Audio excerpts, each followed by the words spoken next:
The government has announced plans to sell off the Royal Mail. Its privatisation could be worth up to £3 billion, making it one of the biggest for decades. 10% of the shares will be given to the Royal Mail's employees. In a moment, we'll hear from Sky's David Crabtree, who's in Birmingham, where Royal Mail executives are meeting unions. First, though, let's bring in our city editor, Mark Kleinman, who's with me. Mark, good morning. Why now?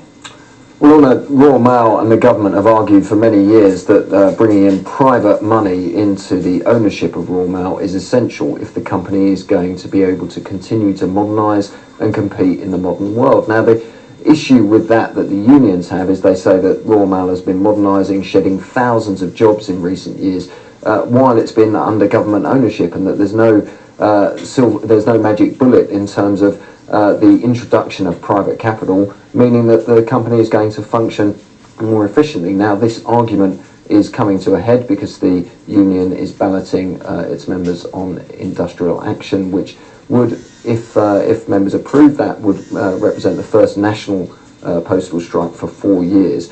We'll find out the results of that next month. So we could have this strange juxtaposition of a company listing on the stock market at the exact moment that the workforce of the company is on strike. Is it a good business prospect?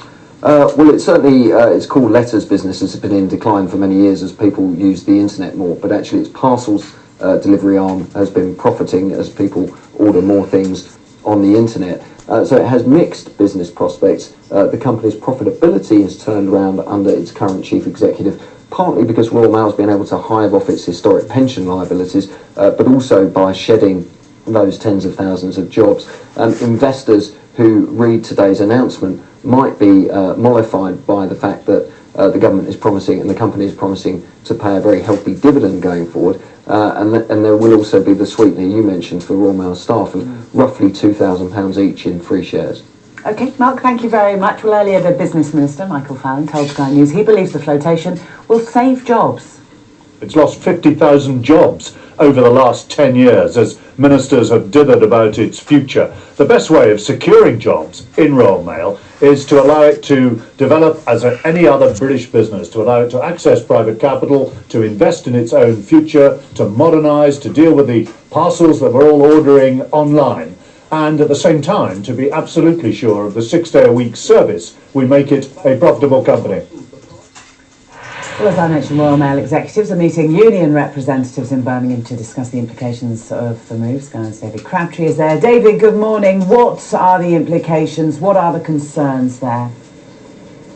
Well, there are grave concerns from the unions themselves, and there's more than 1,000 officials from the Union of Communication Workers gathering here in Birmingham today to discuss what the government is saying and all the issues surrounding it, and of course the details for the ballot, which will probably go ahead, a strike ballot will probably go ahead within the next 2 weeks. I've got Tom Walker with me. He's one of those branch secretaries who's come here today, concerned about what the government is saying.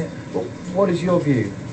Well, obviously we're very worried at what the government have announced today and what it's been leading up to over the previous few months, because obviously our members' terms and conditions, their pay, their pensions, and what privatisation will do to them and their jobs. Having seen what it's done to other public sector workers, it's not ended up too well for them. So there's fear and concern widespread amongst our members. But the government is saying at the moment that the service is competing with the health service, education.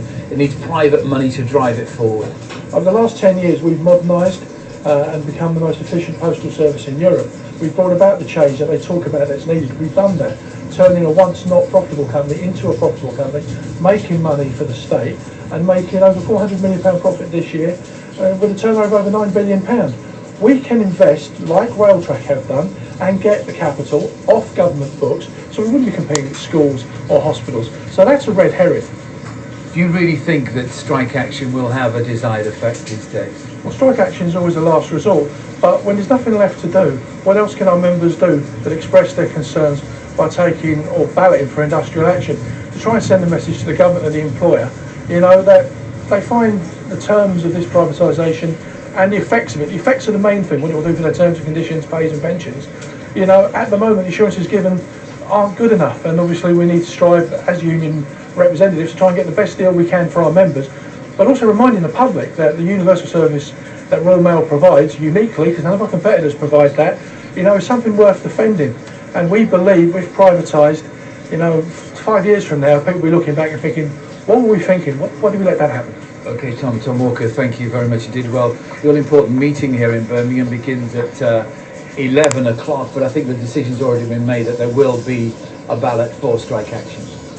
Dave Crabtree, thank you.